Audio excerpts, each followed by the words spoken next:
गुना के सांसद राजा साहब ज्योतिरादित्य सिंधिया जी, मध्य प्रदेश प्रदेश भारतीय जनता पार्टी के अध्यक्ष श्रीमान खंडेलवाल जी, मंच पर बैठे हुए मध्य प्रदेश सरकार के सभी मंत्रीगण, इस क्षेत्र के सभी सम्मानीय सांसदगण, विधायकगण और आज कार्यक्रम के उत्सव मूर्ति ऐसे सभी उद्योजक जिन्होंने इस क्षेत्र में निवेश कर इस क्षेत्र को रोजगारी से युक्त बनाने का काम किया है और आज इस विशाल कार्यक्रम में इस कार्यक्रम का अंततोगत्वा फायदा जिनको पहुंचने वाला है, ये पूरे क्षेत्र की प्यारी जनता का मैं हृदयपूर्वक प्रणाम करना चाहता हूं। सबसे पहले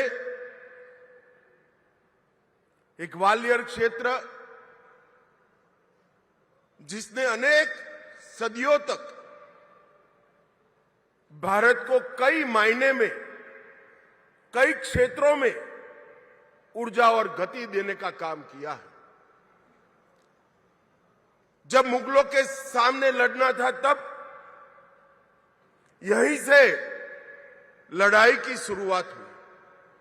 यहीं पर एक बड़ा थाना दिल्ली के मुहाने पर लगाया गया और हमेशा हमारे भारत के स्वराज को बल देने का काम हुआ।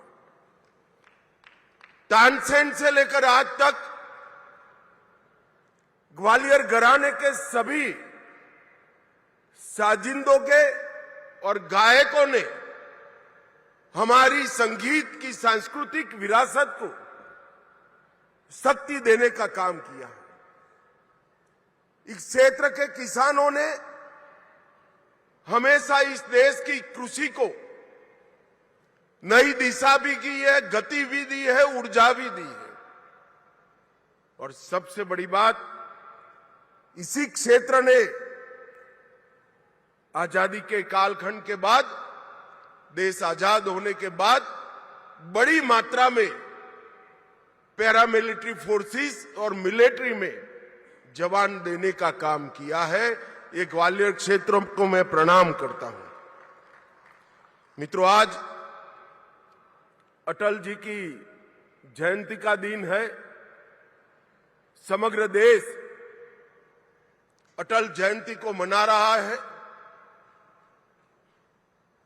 मेरा सौभाग्य है कि आज मैं उस भूमि पर हूं जहां अटल जी के जीवन का शुरुआती काल गया। एक बाल अटल को अटल बिहारी बनाने का काम जिस मिट्टी ने, जिस भूमि ने किया, वो भूमि पर आज मैं उपस्थित हूं। अटल जी ने न केवल इस देश को अपनी सांस्कृतिक विरासत को बचाने में मदद की, अटल जी ने पूरा जीवन इस देश के स्व को जगाने का काम किया। स्वराज को, सुशासन तक की यात्रा को उन्होंने आगे ले जाने का काम किया। अटल जी उस जमाने में जब अंग्रेजी का बोलबाला होता था, तब यूएन की परिषद में हिंदी में भाषण कर पूरे भारतीयों का दिल जीतने का काम हमारे अटल बिहारी वाजपेयी ने। ये पूरा मध्य प्रदेश ट्राइबल क्षेत्र से भरा हुआ है। अटल जी प्रधानमंत्री बने उसके पहले इस देश के आदिवासियों के लिए, जनजाति के लिए कोई अलग विभाग नहीं था। अटल जी के नेतृत्व में ही भारत सरकार में जनजाति विभाग बनने का काम हुआ और ट्राइबल कल्याण की एक नई यात्रा शुरू हुई। अटल जी जब प्रधानमंत्री बने तब देश के इंफ्रास्ट्रक्चर पर निवेश को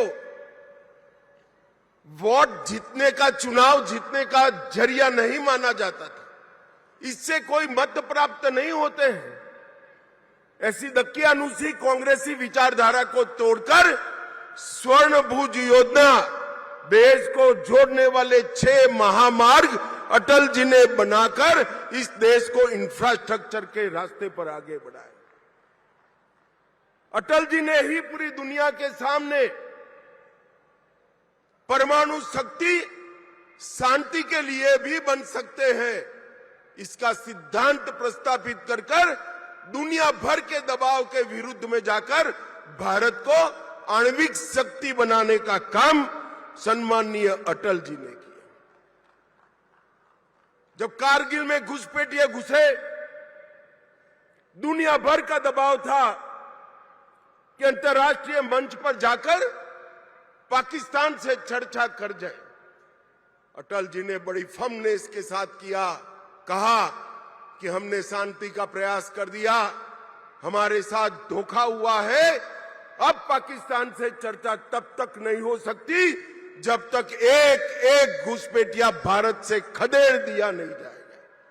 और कारगिल विजय एक प्रकार से अटल जी के कालखंड का एक दृढ़ निश्चयी नेतृत्व का परिचायक बना। अटल जी महान वक्ता थे,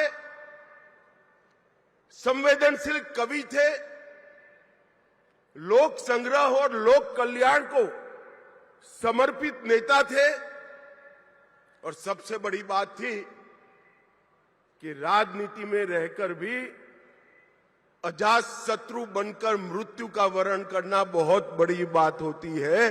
पूरा जीवन इनको अजात शत्रु माना गया। इनके विरोधी भी अटल जी के विरुद्ध में कुछ नहीं बोल सकते। दल के लिए तो बोलते थे, अटल जी के लिए नहीं बोल सकते।